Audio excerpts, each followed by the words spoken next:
What is up, everybody? Welcome to, if I ever figured it out right, the show would go swimmingly well. Welcome to A Sessions with J Cal. I'm J Cal. This is SoCal Crazy. And let me tell you, there are many people that I've met in my time writing about professional wrestling, talking about professional wrestling, debating about professional wrestling, but there are very few people in this world of professional wrestling that I've endeared and have welcomed them into part of my family. Somebody I actually genuinely call a friend, somebody who I think the absolute world of. And my buddy SoCal Crazy right here is absolutely one of these people. What's up, SoCal Crazy? How are you doing, brother? Hey, thank you guys so much for having me on. I'm doing good. I'm doing a lot better. Mentally, emotionally, physically, everything's going in the right direction. So we're very good right now, man. We're at a good Zen mode. That's awesome. Now, for those of you, because this is a channel that we mostly talk about NWA, and it's funny because your career in Southern California has been more or less intertwined with the National Wrestling Alliance on and off for the last 20 plus years that you've been wrestling professionally. And a lot of people who might be familiar with you from your time in Championship Wrestling from Hollywood, or some of the SoCal fans who've watched SoCal Pro Wrestling and have been a part of the independent scene here in Southern California, very much know who you are. But for those of our viewers who aren't familiar with you, tell us a little bit about yourself. Well, my SoCal Crazy, su servidor. I was a youngster that fell in love with professional wrestling, Lucha Libre. I went to my first AAA show in San Diego, and I fell in love. I fell in love with Perro Aguayo. I fell in love with Vampiro. I fell in love with Conan. I fell in love with all those guys back then at that time. And so, I decided I wanted to try it. I signed up literally the very next day after seeing that show. I signed up with California Championship Wrestling, which at the time was probably the biggest school in San Diego at the time. So I signed up there, and that's pretty much where my pro wrestling journey began. Was championship wrestling or championship California Championship Wrestling, I should say. Charles Gibb, the promoter there at the time, gave me a really good opportunity. He opened the doors for me and led me into an incredible business that has changed my life forever. And again, like I've always felt like this, and I can say this as somebody who's spent so much time documenting the history of Southern California Pro Wrestling. I don't feel like the talent here in Southern California ever really got their just desserts. I mean, yeah, Super Dragon got a lot of critical acclaim, and he was able to wrestle all across the country. He even wrestled in Japan. B-Boy was able to get those opportunities to wrestle in a much larger scale. And we've had some talents who have crossovered and have appeared in multiple promotions. But you're a guy that's been around here, and I never really felt like you got that just due, that opportunity that like some of the other guys got. But you were there. I mean, you went from CCW, and then you were wrestling for Rev Pro, and that people might not know it. You were wrestling as SoCal Loco. Tell us about that time in your career and how you went from wrestling in San Diego to wrestling in Norwalk at the indoor swap meet. Yeah, so that was an amazing time in my life. So unfortunately, when CCW closed, there wasn't really any other options in San Diego as far as professional wrestling schools to continue or anything like that. So I remember one night, myself, Street Style, and Goalie Howe, who were also graduates of the CCW school, we kind of we're talking about it and what our next options were. My option was immediately to go down to Tijuana and start training down there. I mean, to me, that was my big step. But they were both able to convince me to go with them and try this promotion called Rev Pro up in the LA area. I didn't know anything about the promotion at all.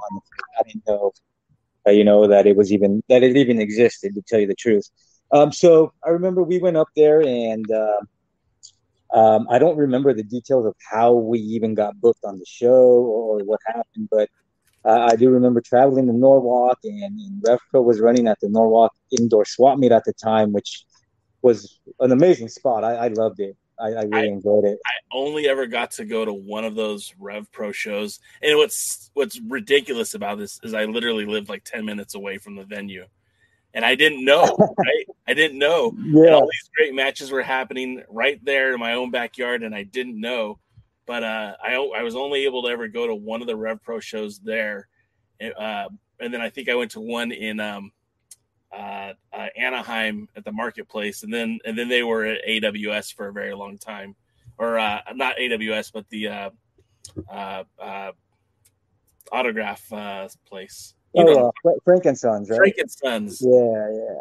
Our our Yeah. mutual our mutual friend Trevor posted here in the comments. He never got his just due. SoCal Crazy has been the best man for years, and I bet you if we survey most of the talent in SoCal, I think there would be an echoed sentiment about what a good dude you are, how hard you've worked in this business. And I don't think that's just Trevor Allen saying that. I think there's a whole locker room of fellas that would say that.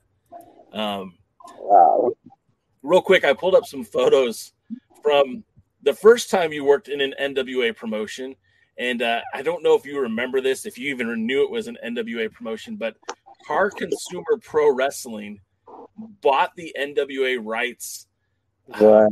like 2001, 2002, and nobody at the time was promoting the NWA out here. And this was before Dave Marquez was promoting under the NWA banner. And for those of you guys who are watching the show and are not familiar, the car consumer experience was to bring people to car lots to get Right. an attraction to bring people in to look at the cars. And it was kind of a unique idea because they used pro wrestling as their avenue.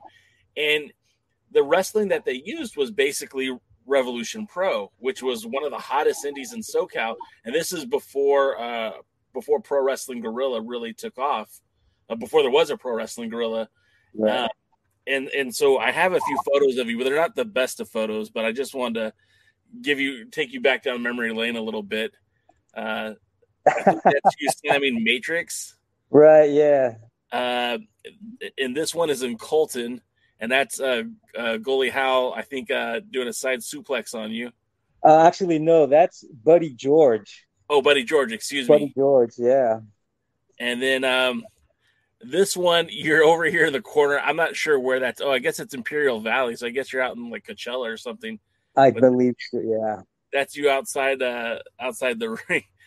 So, like, I just wanted to show you this because as an NWA enthusiast, I like to be familiar with the product. So I've when that NWA California debuted under the Car Consumer Pro promotion, I followed it religiously. Like I never went to any of the shows because again, I was living closer to Long Beach at the time, and but like they were going out to wild places like Colton and Brawley and like I don't think well not Yuma but like Blythe and I think a few other cities that were just way out there, like not really close to anything. Do you remember these shows? Right. I do. I mean, vaguely remember them. There was so many years ago, and you're right. It was kind of like the kickstart of the whole and Marquez era, which Dave is an amazing person. I love Dave to death. But yeah, those car consumer pro shows were like that was like my first time that I got to experience wrestling on the road. Yeah. Yeah, because I was still very new. In fact, a lot of people don't know that, but Matrix, one of the guys that I wrestled on the show, was actually my teacher at CCW. Oh, okay. So yeah, he was one of the main trainers there. And I remember him asking me one night if I was comfortable of having a match.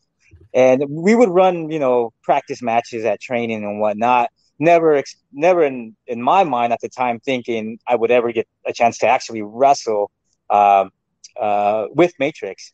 So when that opportunity arose, I was sweating bullets. I was extremely nervous. I couldn't eat. In fact, I don't think I ate anything all day until after the match.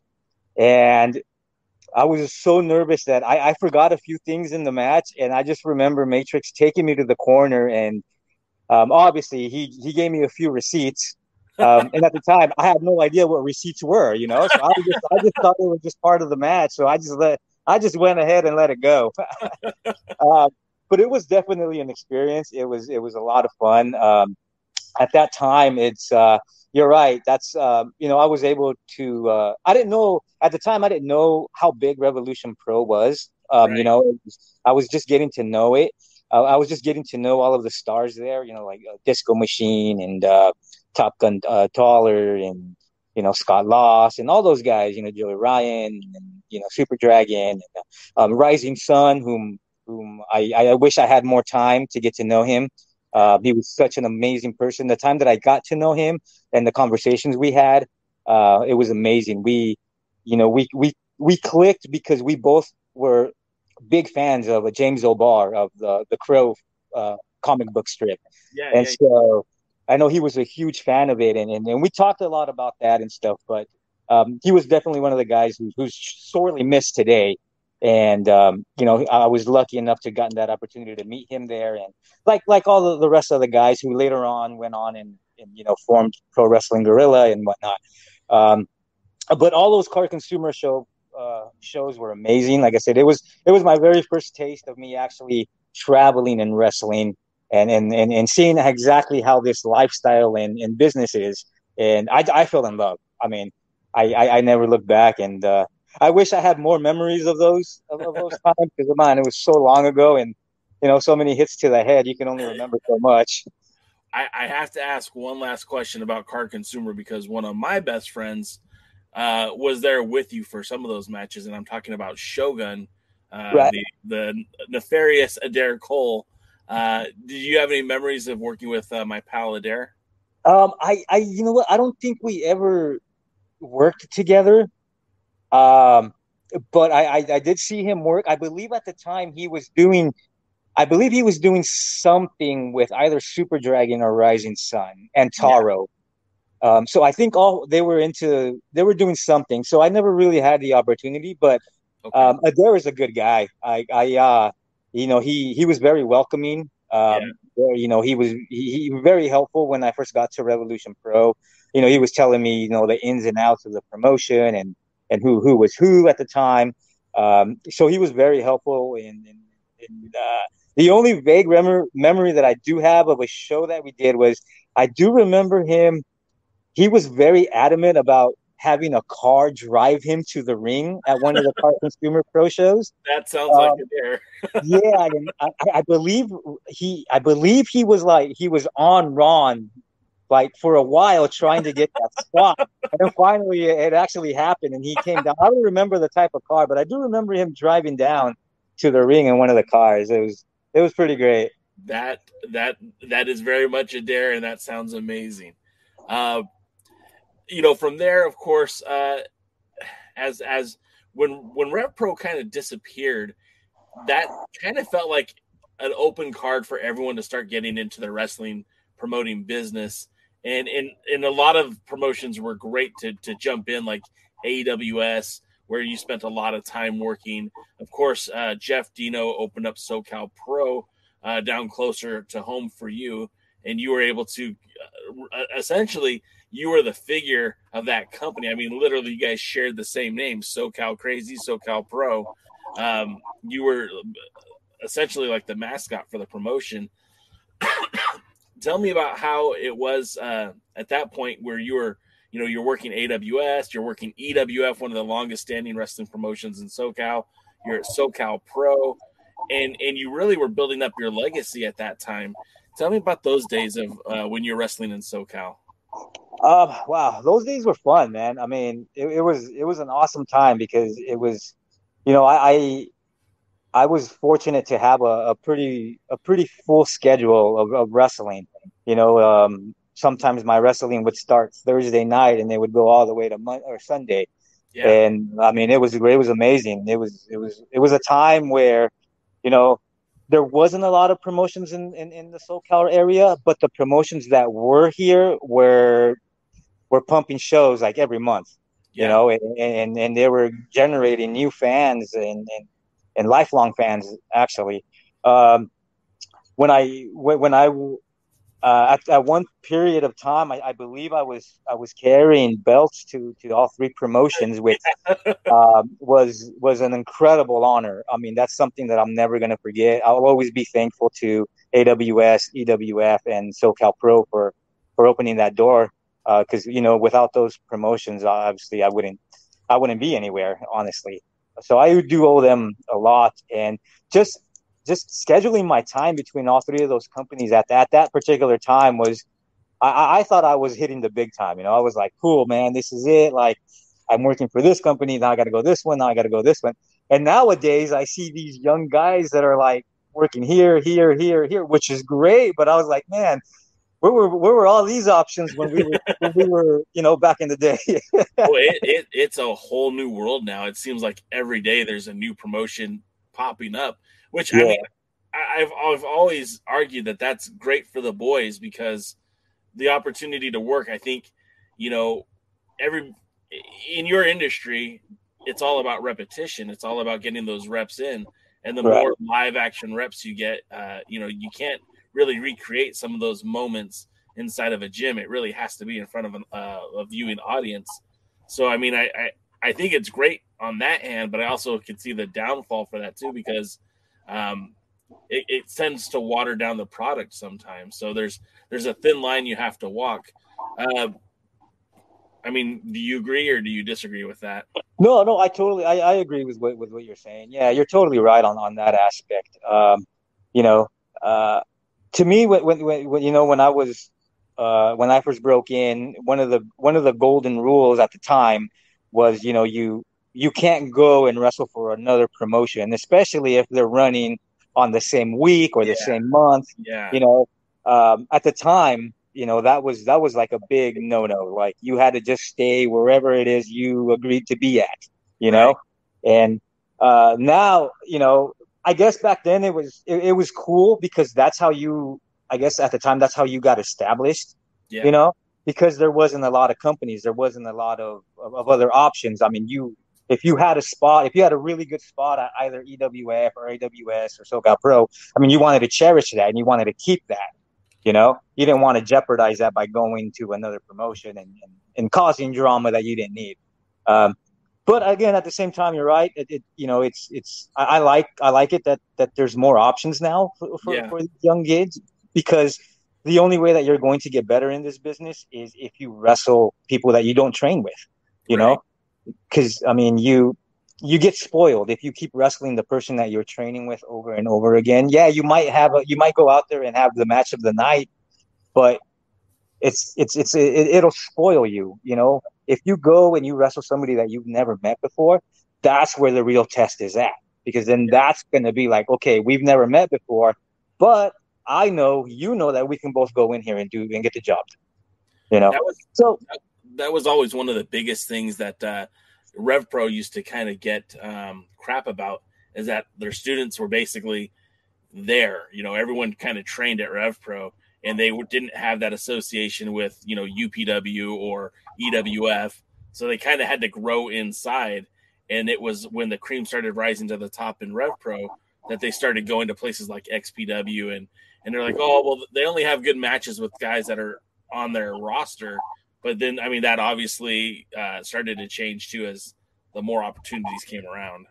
right, yeah, yeah, and then it's cool. I mean, now I prefer the scene how it is now than it was than you know back then. Although I cherish my time back then, Yeah, but the scene now is incredibly hot, and I believe the young talent that we have nowadays are they're really you know they're going up to the park. You know, to compete with the national level, you know, but as far as the independent scene is the nationally, I believe we Southern California has made a even bigger mark than it already had. it was kind of around this time that the second incarnation of the NWA came to Southern California when Dave Marquez uh, became a member of record for the National Wrestling Alliance and kind of deputized the EWF, AWS, SoCal Pro, almost everywhere you were working. as NWA affiliated promotions, and then it was shortly after that, they did that big 3-day tour where they were in Oceanside, they were in Yuma, Arizona, and they were in San Bernardino with EWF, SoCal Pro. Yeah. And it was during that weekend you got the team with Blue Demon Jr., who is the NWA Worlds Champion up until that point.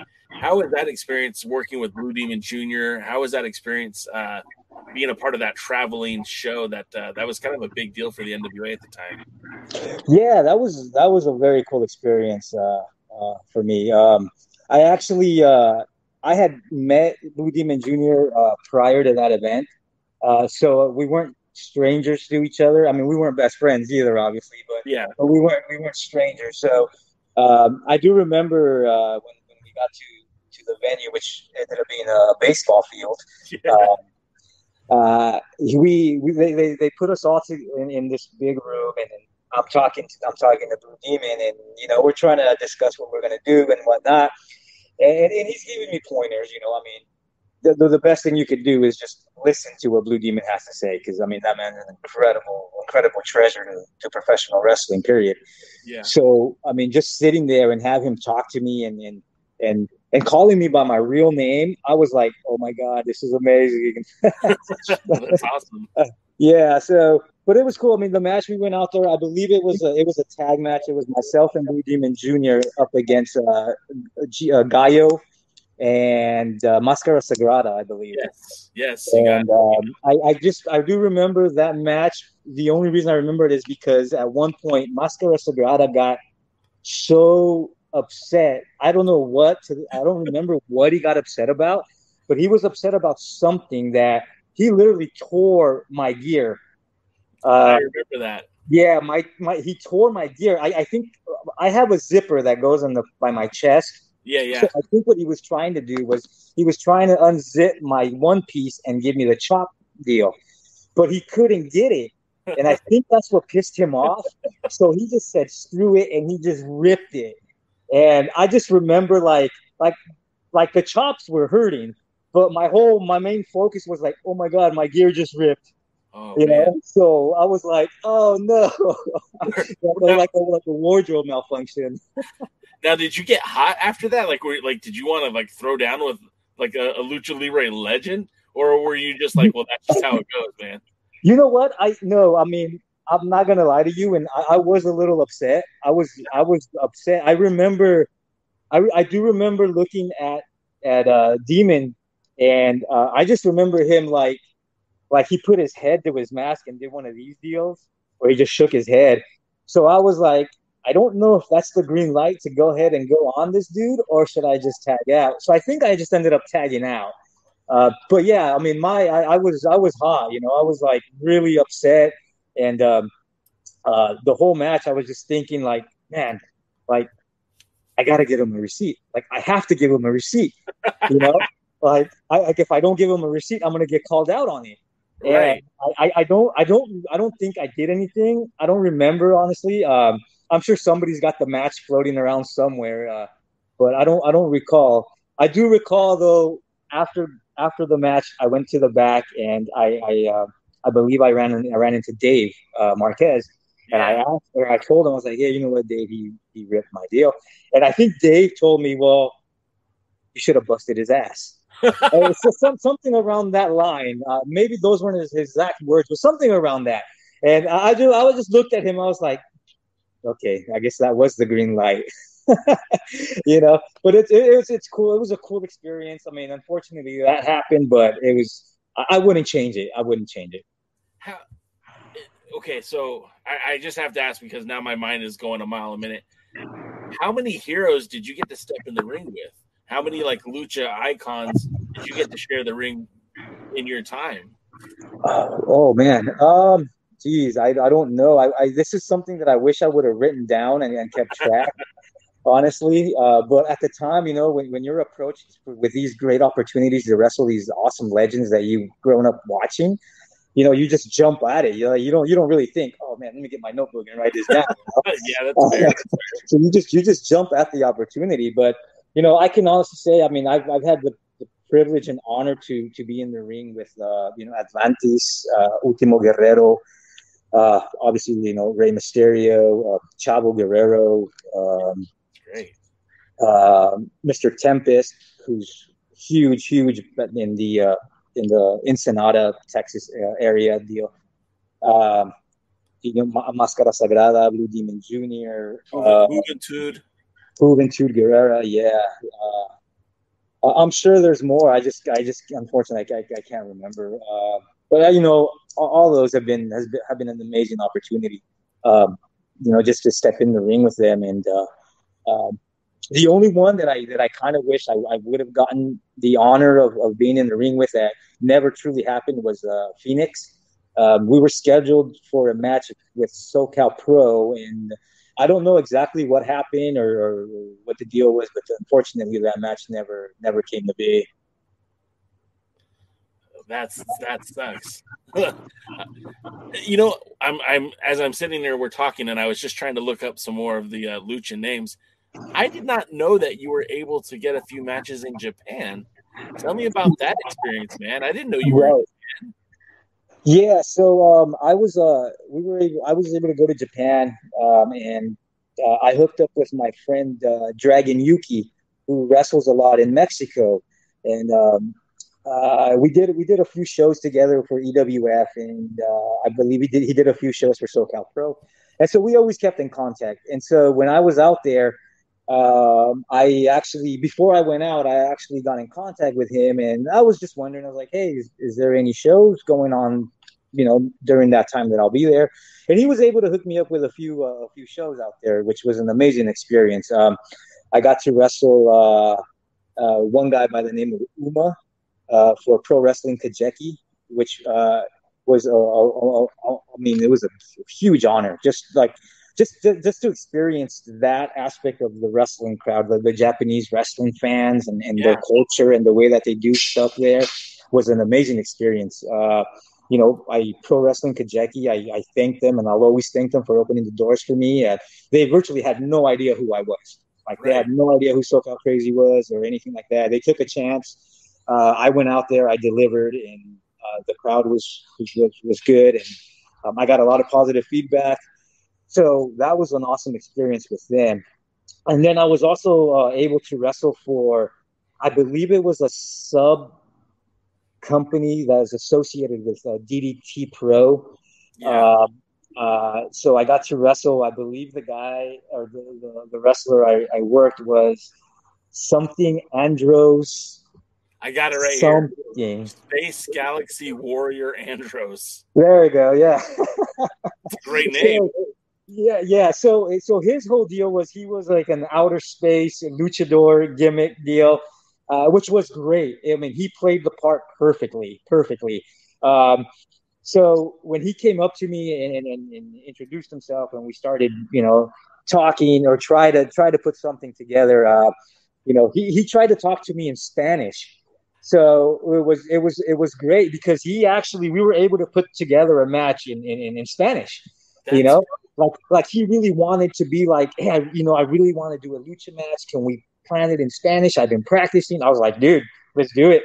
And obviously, there was a few hiccups in the translation, but we pretty much got it down to what he wanted to do and what made sense for that audience. That's freaking amazing, man. Yeah, that was an awesome experience, and then just to experience that, was amazing because I was like, I thought I was like, dude, what am I going to do? Like, how am I going to tell them what I want to do? And obviously, I had a translator with me. They provided a translator, and Yuki was there, so he would help me out too. But when that gentleman came up to me and told me that, I was like, all right, let me push everybody aside and let's just me and this guy do it. And yeah, we were able to put a match together.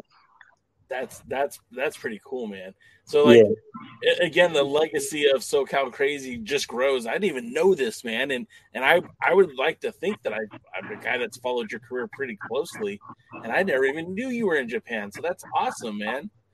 Yeah. One of the cool things was that, man, I was able to, I had that opportunity to go and represent our area out there, and like I said, I got a lot of good feedback, so I hope I did a good job in representing us. And kind of bouncing back a little bit though, because I was trying to work the NWA into this. I know that at that time when Dave Marquez, the first NWA Pro Wrestling Showcase, which was on Colors, you kind of made your debut there, working mostly just like enhancement matches, but it was on TV. How was that for you? And was that a learning curve for you to, all this time working on the independents and doing live event shows, but now being on television? Yeah, it was cool. It was definitely was a learning experience. Everything, I think everything you do in wrestling is a learning experience until you say, okay, no more. Um, but that time was probably one of the biggest productions that I was a part of. Especially I saw how hard Dave was working and his crew, and how hard they were putting these shows together. And I was just very honored and lucky that I was able to be a part of the cast. Um, Prior to this, though, I had been doing lucha shows, and I don't know if a lot of people know this, but lucha promoters, whom I love to death, but they love to bring the lucha shows, like they love to glorify their shows. They'll Yeah. try to make it seem like a television production Okay. atmosphere all the time. You know, so I was kind of used to that visualization when I got Yeah. there. What I learned was, you know, uh, like putting a match together, but putting a match together with directions. Like you have to Right. do this, or this has to happen, or you only have enough time to do this. So that's what I learned. I learned how to become a television wrestler. I guess it would be the best term to say it. Um, so that was a learning experience that I learned from Dave and his crew. Trevor wanted me to ask you about the name, and I'm not going to say it right. Sidereal. Side there, right? So that was I had a conversation with Dave, and I believe it was Dave. It's probably Uh, Dave. yeah, and he was like, you know what, the we got to do something about your name. The SoCal Crazy name is too regional. Like, and at the time, I understood where he was coming from, because he was trying to bring in, the NWA. He was trying to get the national Right. audience. So I totally understood, and he was like, maybe come up with another name. And I think at the time the idea was for me to come up with another lucha gimmick, and he wanted me to be the third member of Los Luchas. I think that was the original idea that he had. Okay. And so I remember watching some of Los Luchas matches and their wardrobe and all that, and I was like, okay, well, how can I come into this awesome tag team but not look like I'm going to mooch off of them, but add something to them, Right. you Right. know? And so I was brainstorming and brainstorming and brainstorming. And I remember I would ask Thrash and Matt Twisted and all these guys that were in San Diego with me. And we just couldn't come up with anything. So I essentially, I don't know exactly where the sidereal name came from. I do remember watching. I was watching something with my mom, and she's big into the Mexican soap operas. So I'm assuming maybe that's where I got the idea. I don't know, honestly. I couldn't tell you guys. But the next option, now that I had that name, was okay. So what am I going to do look wise? Everybody's so familiar with the SoCal Crazy mask and in my color pattern. What should I do? And at the time, I think I had only primarily used the color blue or black. So Yeah. I didn't really experiment with any other colors.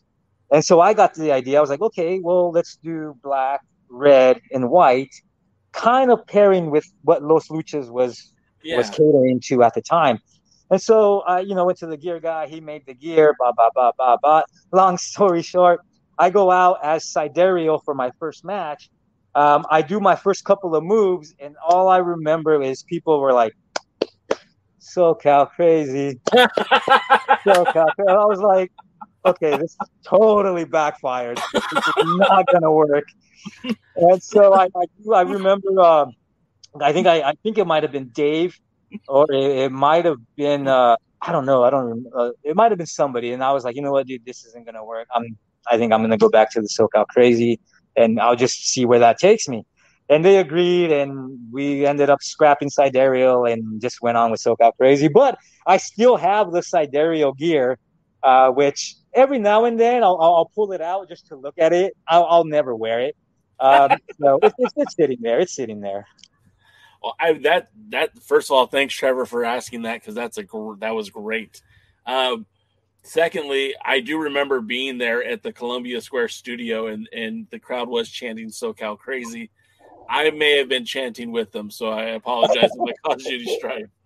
Yeah, Um, no, it's okay. You know what though? It's so hard because like I wanted to do something different, yeah. but like my first go to was like, okay, just stick to what you know, you know. So it was just I don't know. I think it was a blessing in disguise, honestly. Well, and it was shortly after those Columbia Square studios where a lot of the NWA title was traveling. Pierce was world's heavyweight champion. He was coming down to San Diego. He would be in the ring with you, with Lacura, with Jason Redondo. So I mean, that title was well represented in Southern California, in San Diego, and you even got to challenge for the 10 pounds of gold. How was that experience? And I mean, people who are watching wrestling today see Adam Pierce as the voice of the authority, if you will, of the WWE. But he was a very brash, young world's heavyweight champion that was headstrong. How was it working with him, and what were your thoughts and opinions of getting that opportunity to wrestle for that same title that Ric Flair, Sting, and a whole list of guys held before Adam? Oh man, it was an honor. When Jeff came up to me and told me, hey, I'm gonna have you with Adam, immediately I was like, oh my God, okay, I got to be on my game. Like I gotta be on point. Because Adam, yeah, at the time, Adam was an incredible force in professional wrestling. Period. Like Adam Yeah. was just on top of the world, and he still is. The success that he has now is because of his hard work. And that's one thing that I learned from challenging Adam for the NWA title was that work ethic. He that rubbed off on me, and it was an experience that I'll never forget. Just to be in I mean, just my name being in the same sentence with the NWA World Heavyweight title is just like amazing. It's just something that I never dreamed about, honestly. But one thing that I did learn from Adam was the um, he put me to the test that night. Like as Yeah. far as where I'm at, where I was at the time in professional wrestling. And what I mean by that is he put me to the test as far as being a ring general and all the ring dynamics that goes into putting a match on.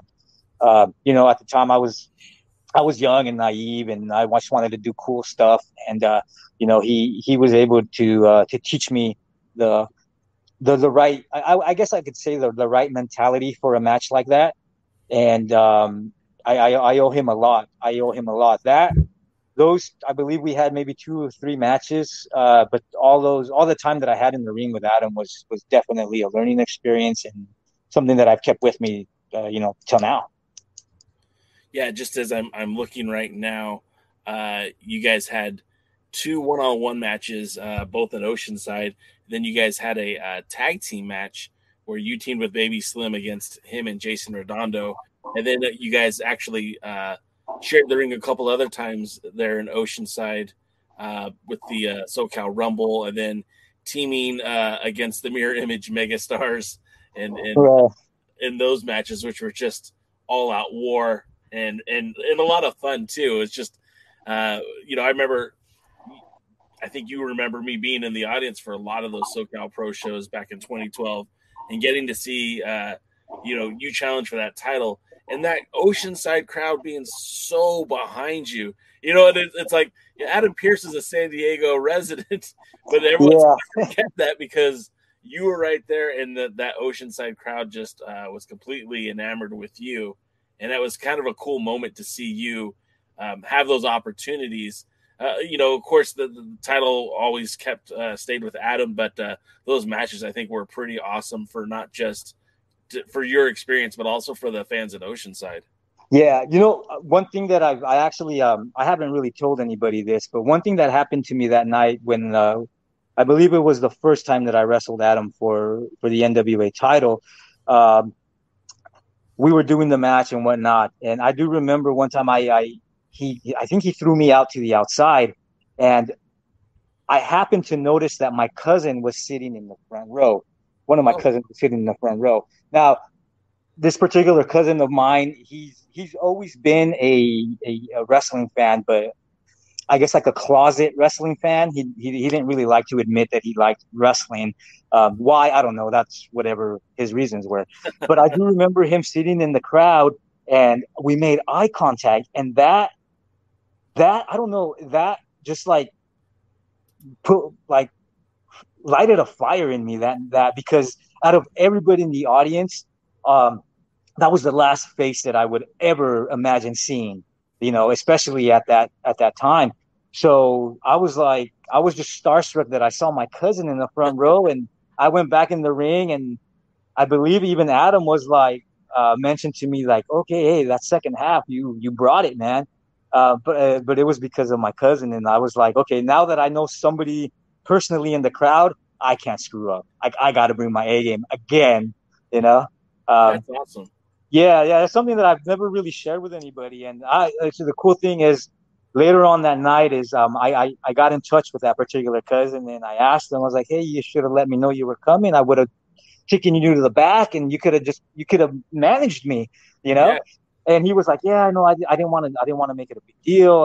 I've always been a fan of the NWA and the title, and when I heard that you were going to wrestle for it, I had to be here. So it was an amazing experience. That's dope. That's so cool. As we continue with your time in the NWA, now this is the third era of the NWA in California, when Vendetta Pro became the NWA member of record after the new ownership took over. Bruce Tharp was able to secure the rights to the NWA, thus invalidating David Marquez's claim for the NWA in California. And Billy was able to, the other Billy, was able to get the NWA ownership in Bakersfield, which is still technically Southern California. And so here you are, the third time's a charm. You're working for the NWA again, this time in Bakersfield, where you would hold the Vendetta Pro Championship. Even before that, you were the Triforce champion, and you were very much a part of what they were doing out there as part of the NWA, and even when they were no longer associated with the NWA. Tell me about your times working in Vendetta Pro and working in those matches out there. Yeah, those were awesome matches. Those were a monthly trip, a monthly 3.5 hour drive to Santa Maria every month for Billy. But it was an experience that I'll never forget, and I loved it. Billy has always and always will be a dear friend of mine. He's always treated me with a lot of respect, a lot of love, opened a lot of doors for me as well. So I'll always be in debt to Billy. Vendetta was another promotion at the time that I had a lot of nice memories with.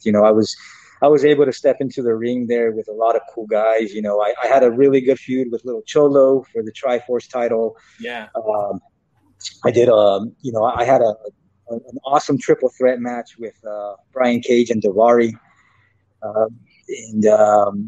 I had a really cool match with, I believe, Heredero Rey Mysterio, one of the Mysterio kids. So it was fun. Yeah, the whole Vendetta experience was fun. I met a lot of guys that were up from the northern part of California that Billy would use, and they would come down. So I think that wrestling for Billy, or Billy's version of the NWA at the time there, opened up a lot of friendship doors for me with a lot of the NorCal talent. And the Rey Mysterio you were working with was El Hijo de Rey Mysterio, also known as Rey Horas, who I think he was spent some time in Ring of Honor recently. So You got one of the good ones. I actually got to see him. I was at Crash about this time last year. I went to one of the Lucha Libre shows out there and saw him with Bestia, Seis, and Mecha Wolf, and I just thought those guys were incredible. So yeah, I mean, again, adding to the legacy that is SoCal Crazy, you really have worked with quite a great number of talents, both in the Lucha Libre sense and in the pro wrestling sense. I mean, I was looking, you wrestled with Brian Cage. You've been in the ring with Adam Pearce, Joey Ryan, Scorpio Sky. In fact, I meant to bring that up earlier, but when Dave Marquez did leave the NWA and they were reintroducing a championship for that championship wrestling from Hollywood, they had that whole tournament be the star, and the finals came down to you and Scorpio Sky, which I think means a lot about how you were perceived and respected by that locker room and by that the management at Championship Wrestling from Hollywood, because obviously Scorpio Sky was a guy that they looked at as having that presence and being one of their top guys, but you were right across the ring from him. And that match, that tournament was, again, carried the whole program from the days of having the 10 pounds of gold to now having this new championship from the Regent Showcase Theater to the Port Hueneme and the Ocean View Pavilion. That led up to you and Scorpio Sky in Port Hueneme and you guys actually wrestling. Can you tell me about the pressures of having that focus, that television title, which was at that point the main title for the promotion? How was that for you and being able to compete for that? That was amazing. That whole process, the whole title run in the tournament was an amazing process. A lot of work. It took a lot of work just to get to that, platform to introduce the tournament. And my hats, again, I mean, I'm saying this a lot, but my hats go off to Dave Marquez and all the hard work that he's put into any production that he's doing. This one was no different. I mean, he put in the hard work. The cast, the wrestlers, we all put in hard work. I do remember though that particular day.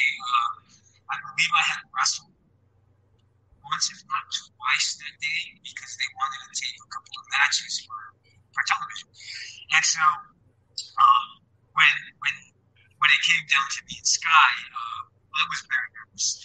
One, because we were the final match, so it was really like we had to go out there and put the best that we could put on and carry this company basically, honestly, for that match.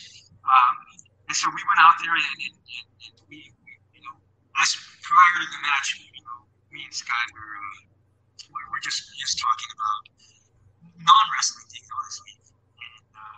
But I was nervous, and I said this in the past, I get more nervous when I wrestle one of my peers than when I do wrestling a big name, just because wrestling my peers, we're on the same level, and it's like we're trying to outdo each other, but we're always staying at the same level. Whereas if you're wrestling a big name, they're already up here, and you have to catch up to them. So for me, wrestling my peers is very nerve-wracking. So to get to wrestle somebody as talented and amazing as Scorpio Sky, but not only wrestle him, but wrestle for a title. But not only wrestle for a title, but wrestle for a title that could possibly create this company's future, was a lot of pressure. Definitely a lot of pressure, but we went out there and we delivered. We had a really good match. I really enjoyed it. I enjoyed our time out there. Unfortunately, I think Resnick said this in the commentary, there can only be one, and Sky's time was his time, and I don't have any force towards him or anything like that. In fact, I prefer that it rather have been Sky, because he at that time he had worked so hard to get to the position where he's at now. It was only justifiably ending for him to win that time and carry that company. Well, you had a nice consolation prize. You got to hold my daughter, and you're the only wrestler, and I think that's Sky next to you. I think I could be wrong, but you're the only wrestler to ever hold one of my children. And that was, she was she's 9. She turned 9 in March, and I believe this was in the summer. So she was probably about 4 or 5 months old right there. And you got to hold my little baby girl, Claire. And we show her that picture all the time and say, hey, because she doesn't watch wrestling, but she wants to watch wrestling, but she doesn't. And I go, yeah, you were held by a wrestler before. You're held by one of my favorite luchadors. And she goes, really? Who? And I show her your picture, and I showed her that, that you were holding her, and she pops for that because, you didn't get to hold the other two. But she's like, wow. So at least you had that consolation prize. One of the cool things about being lucky enough to be a professional wrestler or luchador is the crowd. Like you get to see the crowd like grow up. Like as you progress through year after year after year after year. I mean, the audience comes and goes, but there's those certain people that are always there and they're always with you and they become family. And that's what you guys were, and to this day you are. I was very honored and privileged that you gave me that opportunity. For me as a luchador, one of my favorite things to do is perform for children. Like they're our target audience. Yeah. So it was amazing. It was amazing. I always loved watching you guys and seeing you guys at the stand at SoCal Pro. I honestly, I knew that if you guys were there in the audience, the show was going to be good. Oh, thank you. It was really cool for me because I didn't go to a lot of EWF shows, but if I was there, you were there. If I was going to an AWS show, you were most likely there. If I went to a SoCal Pro show, you were definitely there. And you had so many matches at Championship Wrestling from Hollywood, both before that, the Be the Star tournament and after. So I really felt privileged to see you have these opportunities and watch your career. I mean, we're talking even like it was, I think it was last year, right? Last year in Hemet, I got to see you wrestle for the last time, just a year ago. And it was really cool to see you and Brian Gatson and be a part of the West Coast Wrestling Club, West Coast Wrestling Company, and get to see you guys there. And it was really awesome.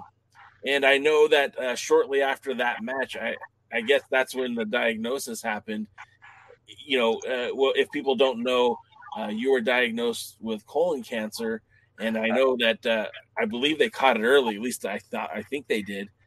Because obviously you're here and you fought such a horrible disease, a horrible ailment to have, and you beat it back.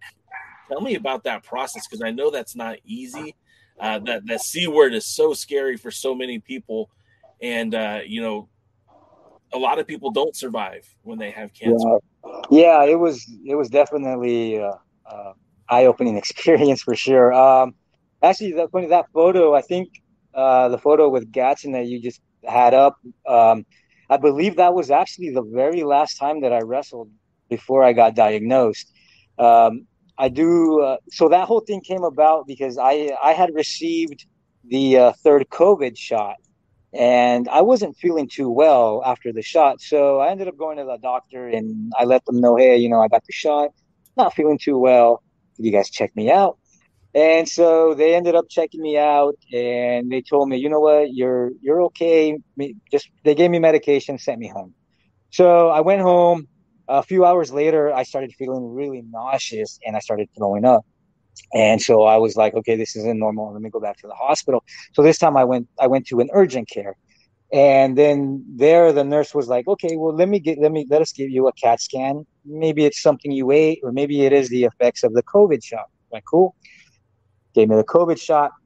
I'm sorry, they gave me the CAT scan, and about 15 minutes later, she walks in, and the nurse walks into the room, and she's like, Mr. Bustos, my last name, you need to go to the hospital right away. And right there, I was like, oh no. I was like, okay, what's wrong? She's like, I can't tell you for sure. I can't tell for sure, but it looks like you might have some blockage in your colon. But I can't tell for sure. You need to go to the hospital so they can give you a better CAT scan and then let you know from there. I was like, all right, no problem. So I immediately drove to the hospital, The closest one that I was at was the one in Irvine. So I went out there. They did the whole CAT scan, and they put me in a room. And about 40 minutes later, the doctor walks in, and he was like, "Well, Mr. Bustos, I don't know how to tell you this." And I was like, "Okay, just tell me." He's like, "You have stage 4 colon cancer. Oh shit! But we need to take you to the emergency room and cut you open like right now." And like that's the last thing that I obviously expected to hear. I was just Right. like, as soon as I heard that, the first thing that popped into my head was, um, the faces of my friends, like Jeff, Trevor, Andy, Matt Twisted, Maldecito, like all of those guys, all their faces came to my head immediately. Because the first thing I thought of was like, man, I'm never going to see these guys again. Like, this is it for me, but luckily, yes, I was saved, and they caught everything. That night I was in surgery. It was about a 2.5 hour surgery. They got all the cancer out. Then about a week later, I started chemotherapy, and I ended up doing chemotherapy for about maybe 8 to 9 months or so, maybe 8 months. And chemotherapy worked. And right now, as I sit here talking to everybody, I am in remission. I do have another CAT scan scheduled for October. So technically that will let me know where my future is going to go, honestly. So that's pretty heavy. And I knew you had cancer. I didn't know it was stage 4. And I know like the survival rate gets a lot worse when you get to that point. So like, I'm happy you're here first and foremost. I'm very happy that we're talking. It was I guess it had already spread to a little some parts to my liver, but chemotherapy was, I was lucky enough that it took care of it. So I got extremely lucky. Well, I'm extremely happy to hear about that. How was that process? I mean, I know like physically and mentally it's not just the chemo, like what it does to your body, what it does to your attitude, your mentality, not just your body but your soul. What got you through the hard times? How did you get through to the other side? Because you've been very positive. Your social media posts have been, PMA all day, and I love that. But like you went through hell, man, and I'm proud of the man you are, and I think you already know that. But for you to come out on the other side and with such a grateful heart and being so positive about things, how did you do that? I don't know. I mean, I just saw a lot of negativity, honestly.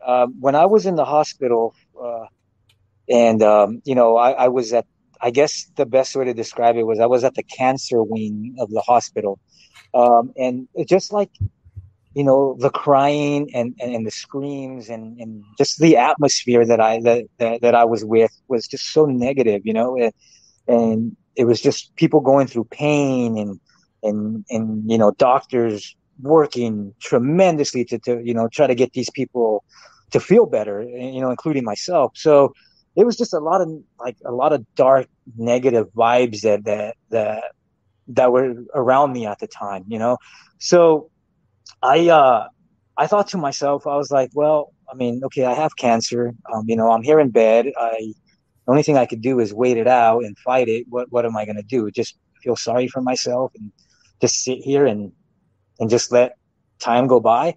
So I decided to kind of turn things around and just try to be as upbeat as I could possibly be. Did I go through a lot of pain? I went through tremendous pain. I went through a lot of complications. At one point, I got a really bad infection in my stomach, so I had to carry an ileostomy bag for about 6 months. Yeah. Which, for those who do not know, it's basically what they did is they cut your intestine in half, and half of your intestine is kind of bulging out of the side of your stomach, and it drains into a bag. It's not very pleasant to look at. It's not very pleasant to have or experience. The pain is tremendous, but it did save my life. It did save my life. So it's a pain that I don't wish on anybody. but I'm glad it happened to me because it was part of my recovery. It wasn't an experience that I would love to repeat, obviously, but I'm Sure. glad that I did experience that. So at least I can tell people, you know what, man, get checked out. You know, it's a lot scarier to not know than to know. You know, Right. and so yeah, the pain was it's just pain that I would not wish on my worst enemy. It's just, you know, it's daily pain, daily medication, daily chemotherapy, daily nausea, throwing up constantly, dizziness, vertigo. It's just all rolled up into one happy party. Um, I know that if you have it your way, and with a clean bill of health in October, the plan is to return to the ring, I believe, sometime in 2023. Correct. Yeah. So, you know, one of the first things that my doctor is, I owe my life to. Funny thing about my doctor was, when he told me that I was cancer free, and he sat me down in his office and all that, you know, me as a wrestler, the first thing that came into my head was wrestling. So Yeah. I was like, dude, this man just saved your life. What can you possibly, like, how can you thank him? Like, how? So the first thing that popped into my head is, cool, I'll give him a SoCal Crazy t-shirt. That's awesome. You know, so I had no else. I had no idea how to thank this man. You know, and Right. so I gave him the T-shirt, and I remember my doctor's old school, so he looked at it and he was like, "Is this you?" I was like, "Well, technically not me, but kind of is." He goes, "You're SoCal Crazy." He's like, "Yeah." Oh, I like this. I like this very much. Thank you. And then he was like, what else do you have? I was like, oh, well, just the t-shirt right now. But if I get more merchandise, I'll let you know. I'll give you merchandise for sure. He goes, yeah, I've never treated a professional wrestler. You're my first one. This is very cool. that's, So that's he was just like amazing. all for it, you know? That um, that is amazing. yeah. So it was great. But just you know, oh man, I don't know. The whole cancer experience is just, it's something that I really don't wish on anybody, you know, Right. and Right. that's one of the reasons why I'm putting this together, this event together, just so I can get that out. Hermanos contra cancer. Right. Right. I, did I Yeah. did I have it? Was I close? No, yeah, that's good. Hermanos contra cancer. Yeah. So yeah, this event, I like, again, it goes back to me, you know, sitting in my hospital bed and trying not to go crazy, you know. So I just remember I was thinking to myself, I'm like, okay. And at the time, I was dealing with the idea that I might never wrestle again, you know. So the best thing to do if you're never going to wrestle again, but you're not ready to leave that business yet, is okay, it's time to become a promoter. Right. So in my head, I was thinking, okay, I don't think I'm going to promote, but if I did, who would I want? Like, what would I want to see? And so I just started dotting a bunch of matches and names and stuff. And that eventually led to me brainstorming the idea of running this Hermanos Contra Cancer show. And it's not essentially a benefit show as it is more of an awareness show. I'm using Lucha Libre and professional wrestling as the only platform that I've known for so many years to deliver this message to not only my family and my community, but essentially to my coworkers in the wrestling business. You know, a lot of us are so naive, and we get hurt or we get bumped or we get bruised, and we just shrug it off and we continue and we go on to the next one. And I was like that for so many years. I was like that for a lot of years, you know, and unfortunately, that's not the way to go about it. You know, if you feel something, if something's hurting you, if you don't feel right, go get checked. Go get checked. You know, the scary thing is that, you know, you might not know what it is. It could be something small or it could be something big, but at least you know, and you can prepare for it. And that's the whole idea and the whole concept behind this show that I'm doing. You know, I was lucky enough to make some really good friends in my years in wrestling, and a lot of these guys are willing to come out and help me out in this event. I know a lot of guys that are on the event are either being affected by cancer in some way now, or they have a family member, or they know somebody that's going through this. And so my target for that night, not only to bring a cool wrestling show with some of my best friends, but at the same time bring awareness to not just the colon cancer, but just to cancer in general. I would like, I didn't talk to you about this beforehand. I mean, I kind of mentioned something to you, but in 2018, I lost a friend who was very close to me, who had pancreatic cancer, and he fought it for a whole year and didn't survive. So I would like to make a donation in his name to the show, to the benefit, for tickets, to whatever I can do, and we'll discuss offline. But I'd like to honor my friend who I lost on this event, to create awareness for all kinds of cancer. So I hope you all allow me to do that, and we'll talk offline. But it's a horrible, and I watched a young man lose his battle who had a wife. I know I'm not a spring chicken anymore, but I still feel like 38 or 39 is far too young to go. And, such a beautiful spirit, a beautiful person, much like yourself. And I'm so grateful that you're still here. But we've lost so many people. And just like you said, if it was just going to the doctor and having that routine checkup and being a little bit more proactive, maybe he would still be here. So I would like to make a contribution to the show in his name, if that would be okay with you. I'll definitely be honored to have that. Thank you so much. And yeah, it's unfortunately, cancer is a scary word. Nobody wants to hear that, literally, but it's something that we live with and something that we're going to live with. So we might as well stand up to it and try to get as much information about it as we can and be knowledgeable about it. This event also, that was, now that you brought that up, is I also would like to use this event as a tribute show to those who have passed away from this, from cancer. I'm planning to have a couple of boards set up that night with different color ribbons.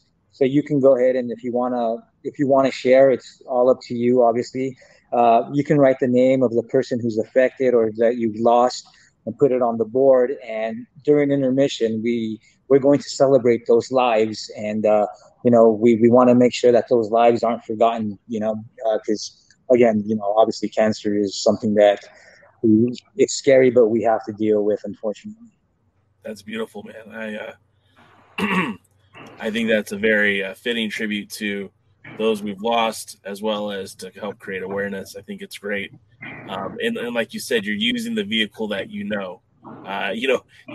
shouldn't be the one out there promoting a rock concert to, create awareness. You're using pro wrestling, which you've been, perfecting that craft for some 20 plus years now. So I celebrate that with you. I know that it's going to be November 12th. Correct.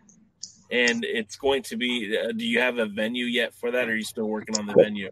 I actually do have a venue. So it's going to be November 12th at a place called The Barn, which is actually a mental health recovery center. Okay. They were really willing to work with us for this cause. And when I ran across this venue, I had my reservations at first, but I saw what their motto is and what they're trying to accomplish with helping people get mentally fit, or whatever issue is bothering them, they're there to help. And so that was really like, to me, that felt like this is it. Like, they're trying to help people. I'm trying to help people. I don't see how this is not going to work. I mean, that's awesome. It sounds like everything's kind of falling into place. And if people aren't able to watch, or if they're not able to be there live, are you going to be able to have some sort of way that they can watch maybe via YouTube or maybe like a pay-per-view or one of the services like Title Match Network or something like that? Yeah. We're gonna try to go ahead, or we're gonna try to stream it on YouTube. I'm still working out the details with that. I'm new to this whole promoting side. This is my one and only. Right. So I'm still learning as I go. It's pretty cool, but it's a little nerve wracking because all the responsibility falls on you now. So I'm still going. I'm still learning. I do want to stream this. So if anybody out there has any ideas or any suggestions, you can go ahead and DM me on IG and shoot them my way. Again, I'm learning as I go. So that's one of the goals, though. Is if you can't make it, I am going to work on somehow streaming it. That's awesome. I did want to. I think it's great what you're planning to do. I think all of this is positive stuff. I did want to ask 2 more wrestling questions, and I do thank you so much for being so generous with your time today.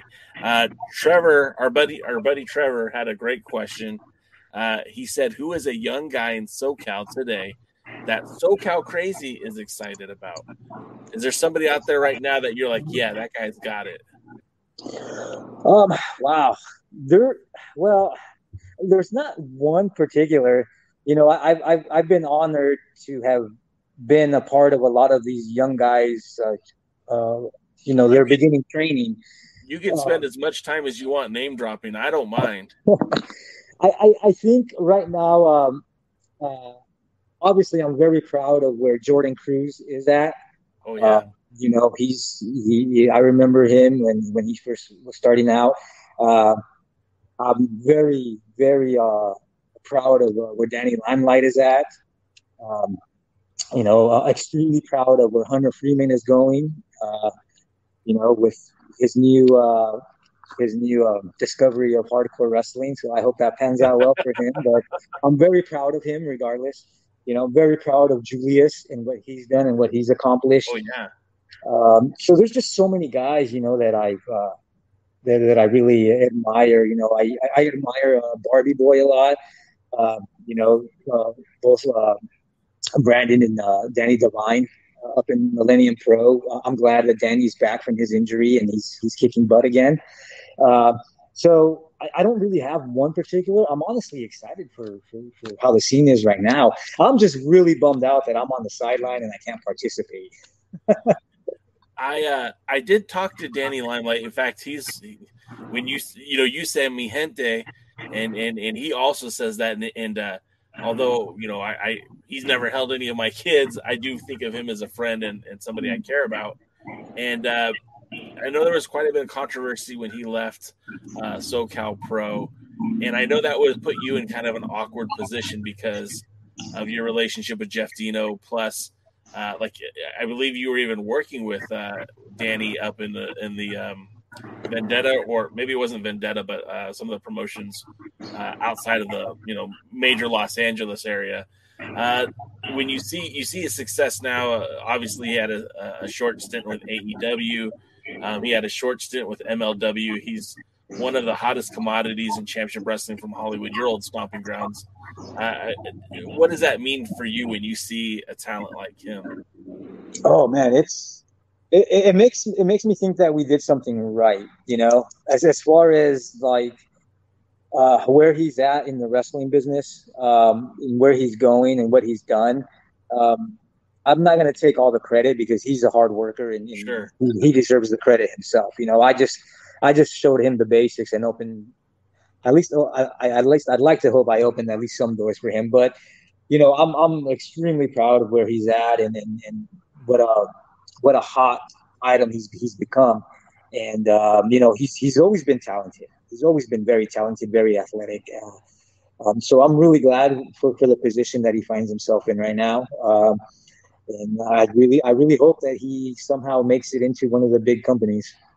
Not for nothing, but when he came on here the first time, he had nothing but positive things to say about you, and his respect for you was, I think, the appropriate amount of respect. I think he was really he put you over very much. So I was happy to hear it, and it kind of made me like him even more because I felt like he was, respecting the person that kind of helped guide a lot of his early career. So Yeah, I think one of the cool things is like the one of the cool things that I like to go by is like it doesn't matter what promotion a certain guy works for.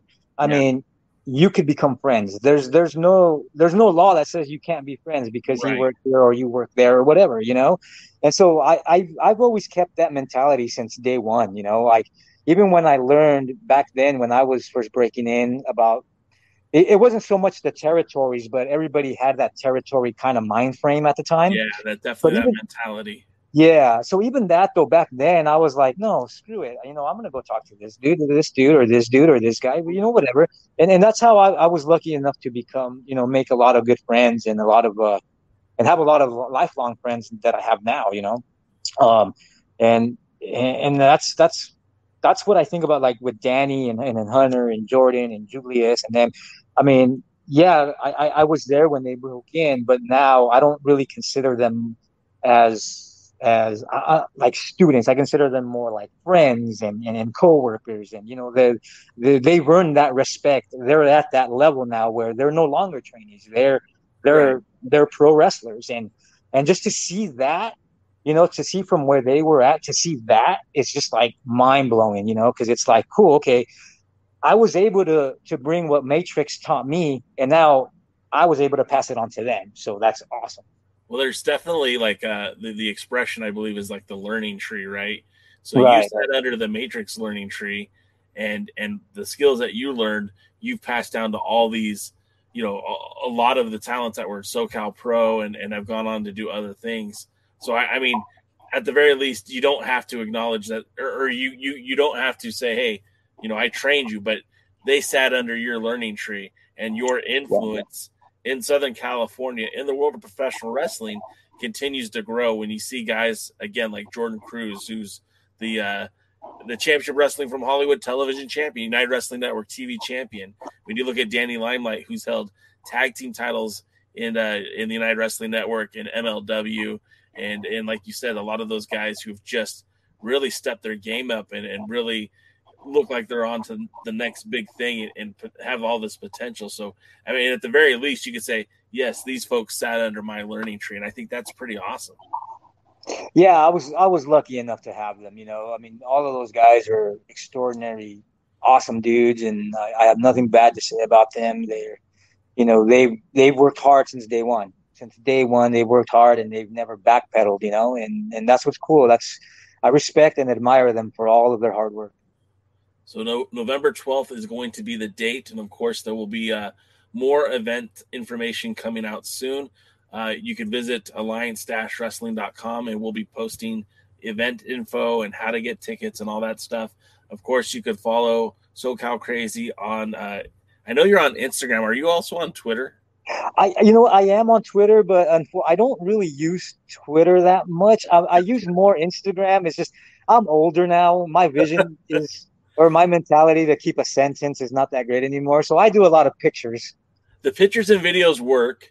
And I don't know, maybe I think Instagram is more of a hipper place to be than Twitter. Anyways, a lot of toxicity on Twitter, but you can follow SoCal Crazy. It's SC Crazy, SCCRAZY, and that's on Instagram. Make sure you guys give him a follow. Okay, I saw a comment that just didn't fit. So I do appreciate your time. And again, we're hoping that you have a huge turnout on November 12th. And again, I'll talk to you offline later because I would like to again make a contribution to this event. And yeah, man, what a great conversation! That this is the epitome of why I love doing these interviews, because I've known you for 20 years, but I don't think we've ever had this much time to talk and have this much, good wrestling conversation. So Yeah, see, that's the funny thing is like you make a lot of good friends in wrestling, and it's almost like you forget that you have a job to do because you're so like you get along so great and you talk about non-wrestling stuff that when it comes time to actually do your wrestling job, you're like, oh, that's right. my wife, who you know well, Michelle, she said, say hi to SoCal Crazy. And I said, yeah, absolutely. And, you know, for years, I thought my wife was the coolest chick in the whole world because she'd go with me to all these wrestling shows. And that was when she was my girlfriend. Like, we'd go to all these wrestling shows. And I asked her one time, because she's like, I'm not going anymore. And I go, why not? She goes, none of my friends are there anymore. I'm done. I'm tired of it. And I go, friend, what are you talking about? And she goes, I never went for the wrestling. I went to hang out with the guys after the show. Like, you know, you develop these relationships and guys like you and guys like, you know, who else did she really like Mikey O'Shea was one of her favorites too. So you have these friendships with these people. Then when they're gone, it's like, well, I don't really care anymore. Yeah, so, yeah. Real quick, Trevor says, and I agree with him. I'm going to echo the sentiment. SoCal Crazy is inspirational. I can't wait to see him back in the ring next year. And I think that's where we all would like to see you. We know that's where you belong. And we're going to be championing you all along the way. So, again, I really do appreciate your time. SoCal, you're the best, man. Thank you. Thank you, guys. Thank you for having me. And always my pleasure. Believe me, my pleasure. I'm glad you guys are doing great. Everybody's doing good. I'm doing good. So, yeah, let's just recover and hopefully get back next year and pick up where we left off. That's the guy right there. PMA all day. All right, guys. Well, thanks for tuning into this Sessions with J-Cal. We'll be back here tomorrow on Tuesday for the pre-party. And until next time, we will see you at the matches. Have a good night now. Thanks for joining the stream. This has been a presentation of Alliance-Wrestling.com. We genuinely appreciate your support. Would you consider subscribing so you'll never miss a future episode? I'd also like to remind you we do a live stream every Tuesday at 5 p.m. before NWA Power. You can find us on social media at The Alliance Blog. And until next time, we are The Alliance.